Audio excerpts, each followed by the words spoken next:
Senang sekali saya bisa kembali melayani Anda dalam ibadah online. Hari ini saya akan menyampaikan firman Tuhan tentang hidup mengandalkan Tuhan. Siapa yang kita andalkan dalam hidup ini adalah kepada siapa kita berseru saat kita butuh. Firman Tuhan dalam Yeremia 17 ayat yang ke-7 berkata, "Diberkatilah orang yang mengandalkan Tuhan, yang menaruh harapannya pada Tuhan." Dikatakan diberkati orang yang mengandalkan Tuhan. Kita yang selalu berseru kepada Tuhan saat kita punya kebutuhan akan diberkati. Katakan amin.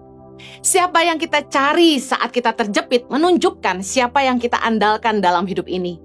Waktu kita punya kebutuhan, waktu kita tertekan, waktu kita tidak tahu harus kemana, kita harus berbuat apa, kita lari kemana. Yang kita andalkan dalam hidup kita akan jadi tempat pelarian kita.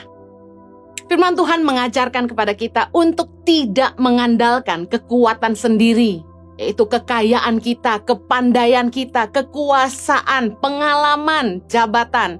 Jangan mengandalkan kekuatan sendiri. Mari kita bahas firman Tuhan sama-sama tentang belajar mengandalkan Tuhan. Yang pertama, tidak mengandalkan kekuatan sendiri. Kita harus belajar mempercayai Tuhan segenap hati. Mempercayakan hidup kita kepada tangan Tuhan yang kuat. Amsal 3 ayat 5 berkata gini, "Percayalah kepada Tuhan dengan segenap hatimu, dan janganlah bersandar kepada pengertianmu sendiri." Seringkali dalam hidup kita merencanakan masa depan dengan pikiran dan kemampuan kita yang terbatas. Kita pakai ukuran kita sendiri. Kita pakai apa yang menurut kita baik. Kita pintar sekali jadi arsitek dalam hidup ini.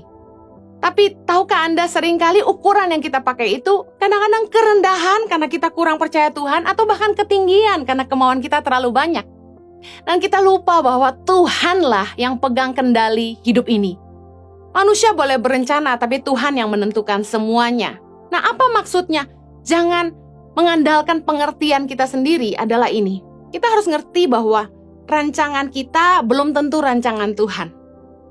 Yesaya 55 ayat 8 berkata gini, "Sebab rancanganku bukanlah rancanganmu, dan jalanmu bukanlah jalanku." Demikianlah firman Tuhan. Seringkali kita maksa apa yang kita mau untuk hidup kita, tanpa mau ngerti apa rencana Tuhan sebenarnya. Kita ngedesain hidup kita sendiri. Oh, nanti saya umur sekian harus nikah. Nanti umur sekian saya udah harus punya rumah. Oh, nanti kita harus punya rumahnya seperti ini. Saya nanti kalau punya istri harus yang seperti ini. Kita desain semuanya. Anak harus berapa. Kita seringkali lupa untuk datang sama Tuhan dan mengandalkan hikmat dari Tuhan. Meminta tuntunan Tuhan dalam hidup kita. Saya mau share hidup saya. Dulu sekali waktu saya masih muda, baru nikah dengan suami saya, Pastor Yohanes Kristianus. Saya berpikir, saya nih akan kerja, jadi pengusaha, supaya saya bisa menopang pelayanan suami saya. Bahkan waktu masih muda sekali, suamiku juga pernah bilang, "Nanti aku pelayanan kamu yang support aku ya," gitu. Kenapa gitu? Karena suamiku tuh dari sejak SMA aja, kami sekolah. Jojo tuh kelihatan banget pendeta abis gitu. Dia begitu ngomong, "Halo," wah udah kedengeran, suaranya tuh pendeta gitu loh. Jadi saya pikir, panggilan Tuhan tuh terlalu nyata buat suamiku ya. Cinta firman Tuhan, suka bikin persekutuan, doain orang. Wah, keren, rohani abis. Sehingga aku pikir ya udah, Jojo nih yang dipanggil Tuhan, saya akan mendukung pelayanan suami saya. Pikiran manusia. Sama dengan firman Tuhan tadi kan. Kita seringkali bersandar kepada pengertian kita sendiri. Ternyata Tuhan juga memanggil saya untuk terjun ke pelayanan dan kami saling menopang. Kemudian satu hari, saya berpikir gini, jujur lelah sekali harus keliling dari satu gereja ke gereja yang lain, nenteng-nenteng koper kaos 40 kilo tiap minggu plus 15 kilo gitu kan. Harus nenteng-nenteng koper jualan gitu. Enggak semua gereja memberikan tenaga untuk membantu. Kadang-kadang saya harus bongkar sendiri, tata sendiri, setelah khotbah lari ke depan jualan sendiri. Enggak semua gereja itu pelayan Tuhannya mau bantu. Terutama mereka yang belum kenal kita sebelumnya. Jadi lelah banget sebenarnya, apalagi saya harus khotbah hampir setiap hari dulu. Lelahnya minta ampun. Dan saya bilang gini sama Jojo, kayaknya YTP ini harus disupport sama sebuah perusahaan yang keuntungannya bisa support Tangan Pengharapan. Waduh, saya tuh orang kan suka bangun, jadi suka desain, suka ngatur. Jadi termasuk hidup saya pun saya mau atur gitu. Saya berpikir, ya YTP ini cocoknya punya perusahaan, supaya keuntungan dari perusahaan itu bisa support pelayanan Tangan Pengharapan. Satu kali saya bilang sama teman saya, "Bro, kamu kan pinter nih ngelola perusahaan-perusahaan yang bangkrut," kasarnya gitu. Dibenahi manajemennya, lalu dijual kembali. Nah, bantu saya dong gimana caranya supaya saya bisa bikin perusahaan apa gitu yang keuntungannya bisa support Tangan Pengharapan. Bahkan saya pernah nulis di Instagram satu kali, saking putus asanya, bisnis apa ya yang bisa ngasih makan 5.000 anak pedalaman. Zaman itu masih 5.000 anak. Teman saya salah satu orang yang tergolong sangat aktif di entrepreneur, dia bilang gini, "Aduh sorry, saya terus terang nggak tahu usaha apa yang bisa kasih makan 5.000 orang." Saya jujur sama Jojo tuh berkali-kali bahkan mencoba banyak hal ya. Anda tahu bahwa Tuhan kasih inspirasi bikin kaos positif by YTP, lalu kemudian saya mulai bikin batik Tangan Pengharapan. Untungnya nggak terlalu banyak, dan kalau dibilang itu bisa mensupport Tangan Pengharapan sama sekali kurang. Dan sampai hari ini, apa yang saya pikir harus kami buat, yaitu sebuah perusahaan yang keuntungannya bisa support Tangan Pengharapan, nggak terrealisasi. Semua hanya angan-angan, karena bukan itu kehendak Tuhan. Yang ada hari ini, Tuhan mengizinkan kami punya gereja berbasis online, YouTube, yang dimana kami gembalakan, yaitu JKI Impact Community Indonesia. Dan justru dari pelayanan online inilah, kami bisa terus menopang Tangan Pengharapan, tanpa kami harus keliling bawa-bawa koper untuk jualan. Jalanku bukan jalanmu, kata Tuhan. Rancanganmu bukan rancanganku.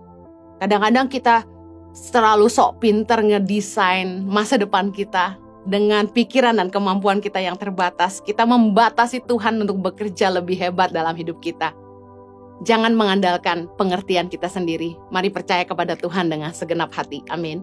Yeremia 17 ayat kelima berkata begini, "Beginilah firman Tuhan. Terkutuklah orang yang mengandalkan manusia, yang mengandalkan kekuatannya sendiri dan yang hatinya menjauh daripada Tuhan." Hatinya menjauh daripada Tuhan artinya dia sudah tidak cari Tuhan lagi. Pakai pengalaman, kesuksesan di masa lalu untuk hal-hal di depan. Kita tidak bisa mengandalkan kesuksesan di masa lalu, pengalaman kita di masa lalu untuk menjalani hidup kita hari ini. Setiap hari kita butuh Tuhan. Makanya berkat Tuhan itu selalu baru setiap pagi, kata firman Tuhan. Lalu kalau kita mengandalkan Tuhan gimana? Apakah kita nggak perlu buat apa-apa? Tentu salah. Iman tanpa kerja keras sia-sia. Orang yang mengandalkan Tuhan, mereka berdoa, meminta hikmat dan pimpinan Tuhan dalam setiap keputusan dan langkah mereka. Membawa Tuhan serta. Tapi mereka tetap bekerja dengan keras. Karena Tuhan akan menyirami kebun kita. Tapi kita sendiri yang harus mengelola kebun kita. Gak mungkin uang jatuh dari langit. Tuhan pasti memberkati pekerjaan kita. Apa yang kita kerjakan dengan tangan kita. Ada firman Tuhan yang berkata, Dia memberkati orang yang dikasihi pada waktu tidur. Artinya gini, tanpa kita sadari, ketika kita sedang istirahat, ketika kita sedang punya waktu untuk hidup kita juga tidak melulu cari harta, Tuhan itu sanggup bekerja, memberkati ladang-ladang kita, memberkati apapun yang kita kerjakan. Tuhan sanggup mendatangkan berkat, melimpah gandakan apa yang kita kerjakan. Bukan hanya semata karena kerja keras kita, tapi kalau kita bisa kaya itu karena berkat Tuhan. Tuhan itu gak suka sama orang yang mengandalkan kekuatannya sendiri. Mazmur 147 ayat 10 bilang, Ia tidak suka kepada kegagahan kuda. Ia tidak senang kepada kaki laki-laki. Tuhan senang kepada orang-orang yang takut akan Dia, kepada orang-orang yang berharap akan kasih setianya. Jangan merasa kuat, jangan merasa hebat. Tetap andalkan Tuhan. Hiduplah takut akan Dia dan harapkan kasih setianya menyertai kita. Kita ini bukan siapa-siapa tanpa Tuhan. Kita nggak bisa lakukan apa-apa tanpa Tuhan. Seperti tulisan di kaos saya, nothing without God. Yang berikutnya, jangan mengandalkan manusia, kata firman Tuhan. Jangan mengandalkan sesama orang lain yang kita rasa mampu menolong kita. Sekali lagi, kepada siapa kita berseru saat kita butuh, menunjukkan kepada siapa kita berharap. Kepada siapa kita menggantungkan hidup kita. Mikah 7 ayat ke-5 bilang gini, janganlah percaya kepada teman, janganlah mengandalkan diri kepada kawan. Jagalah pintu mulutmu terhadap perempuan yang berbaring di pangkuanmu. Saya dan suami hampir saja bergabung dengan salah satu gereja teman yang berencana buka cabang di Jakarta. Dengan satu pikiran, wah kalau kami bantu menggembalakan gereja mereka, mungkin gereja ini akan support Tangan Pengharapan. Motivasi saya cuma satu, saya mau berhenti keliling khotbah karena Tuhan minta saya fokus untuk keluarga, tapi saya juga nggak mau saya tidak buat apa-apa untuk Tangan Pengharapan. Karena dari dulu, kenapa saya terus terima khotbah keliling itu, karena ada satu tekanan kalau saya nggak keliling, lah siapa yang bantu Tangan Pengharapan? Tapi rencana manusia belum tentu rencana Tuhan. Tuhan gagalkan. Saya melihat bahwa bukan kehendak Tuhan untuk kami bergabung dengan salah satu gereja teman kami ini. Puji Tuhan karena hari ini Tuhan buka jalan, kami bisa menggembalakan gereja sendiri, yaitu Impact Community Indonesia. Kita nggak boleh mengandalkan manusia. Mazmur 146 ayat yang ketiga berkata gini, janganlah percaya kepada para bangsawan, kepada anak manusia yang tidak dapat memberikan keselamatan. Manusiawi sekali ya, kebanyakan kita akan minta tolong sama orang hebat, orang yang punya kekuasaan untuk menolong kita. Makanya seringkali yang jadi andalannya orang gini, oh saya ini kenal menteri-menteri, saya ini punya teman di TNI, wah gitu-gitu kan. Bahkan kalau kita lihat kendaraan-kendaraan, pasang stiker-stiker dengan logo seolah-olah mereka itu punya koneksi dengan kepolisian dan lain sebagainya. Kita seringkali cenderung untuk mengandalkan orang yang kita pikir mampu menolong kita. Punya kedudukan, punya kekuasaan, punya pengaruh, punya kekayaan. Nah, saya mau share pengalaman saya. Dulu saya pernah menyerahkan diri saya untuk melayani di yayasan orang lain. Yayasannya pemilik seorang bangsawan di Indonesia yang cukup kaya raya. Koneksinya sangat dekat dengan orang-orang di istana tentunya. Nah, dengan harapan kalau saya mau membantu yayasan beliau, bekerja pada beliau, beliau juga akan memelihara YTP, memelihara Tangan Pengharapan. Tapi Tuhan gak izinkan. Karena dia sempat bilang gini sama saya, kalau kamu bantu saya, YTP saya ambil aja. Wah saya tenang, wah asik gak usah jualan kaos lagi. Tapi Tuhan gak izinkan. Saya sempat konseling sama mentor kami dan dia bilang, Tangan Pengharapan memang kecil tapi Tuhan titipkan di rahim kamu sendiri. Saya bersyukur saya gak mengandalkan bangsawan ini karena Tuhan juga gak izinkan. Kalau Tuhan gagalkan itu caranya beda-beda, tapi saya bersyukur. Yang terakhir, kita jangan ngandelin kuasa gelap. Jangan datang kepada berhala-berhala, dukun-dukun, peramal, tukang tenung, feng shui, dan lain sebagainya untuk cari hoki istilahnya. Banyak kan orang itu mau bangun rumah, mau jual rumah, panggil orang-orang yang punya kekuatan gaib. Doa ke dukun, macam-macam. Ambil tanah, disimpan, supaya dijampi-jampi nular kayanya orang. Pasang air mancur, supaya rezeki jalan terus. Bahkan saya lihat banyak di toko-toko, pasang patung kucing yang tangannya gini-gini itu. Saya tanya, ini patung kucing buat apa? Katanya untuk datangin hoki, rezeki. Ulangan 18 ayat 10 bilang gini, di antaramu janganlah didapati seorang pun yang mempersembahkan anaknya laki-laki atau anaknya perempuan sebagai korban dalam api.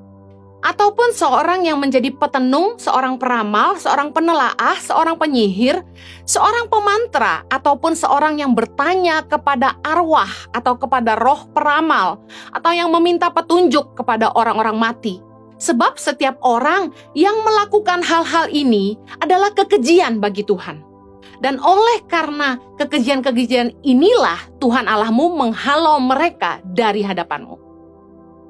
Jangan sampai kita datang ke peramal, dukun, orang kuat, orang pintar, apalah namanya, untuk cari kekayaan.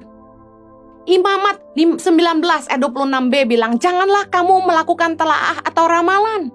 Imamat 19 ayat 31 bilang, janganlah kamu berpaling kepada arwah atau kepada roh-roh peramal. Janganlah kamu mencari mereka dan dengan demikian menjadi najis karena mereka. Akulah Tuhan Allahmu.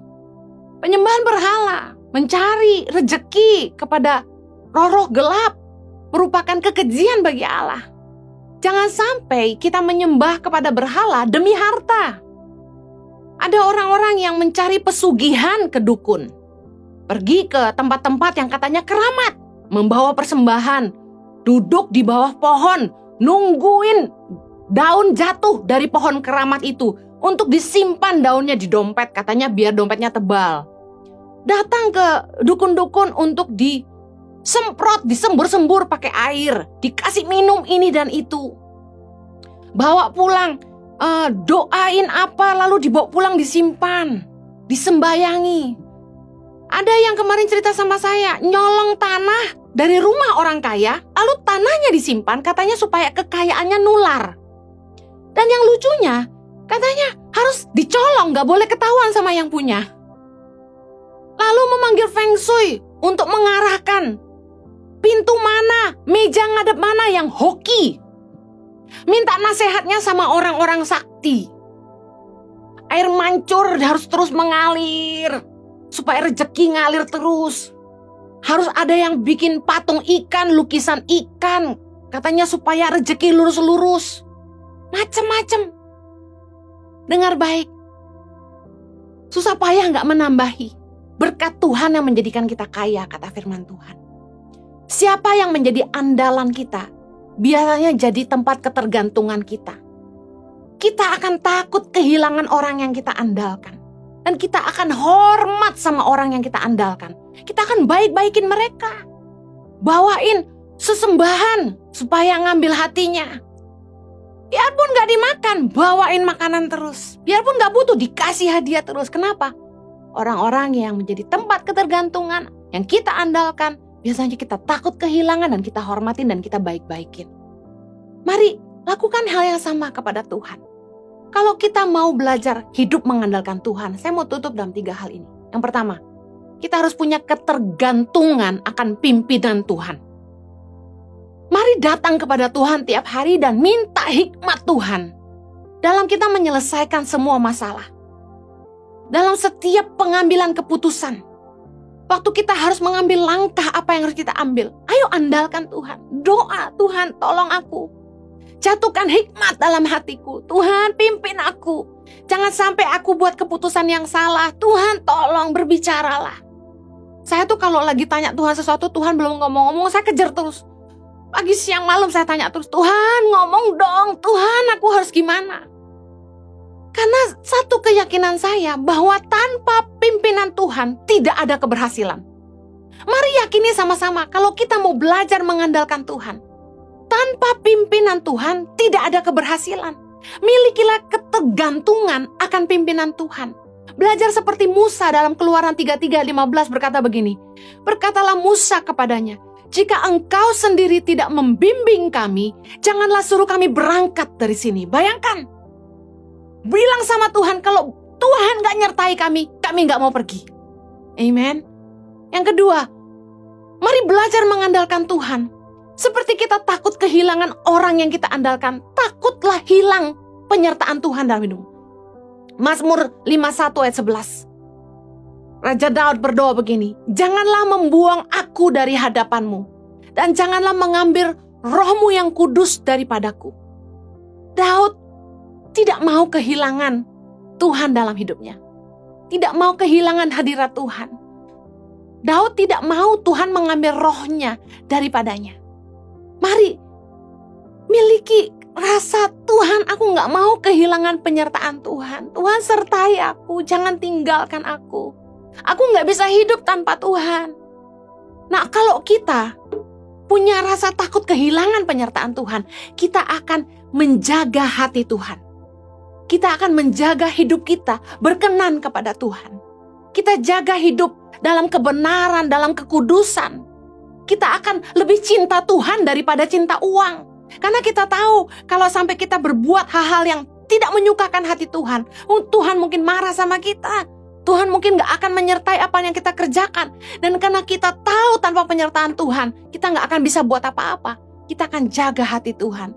Seperti kalau Anda sayang sama istri Anda mau jaga perasaan istri Anda gak akan melakukan hal-hal yang menyakiti hatinya.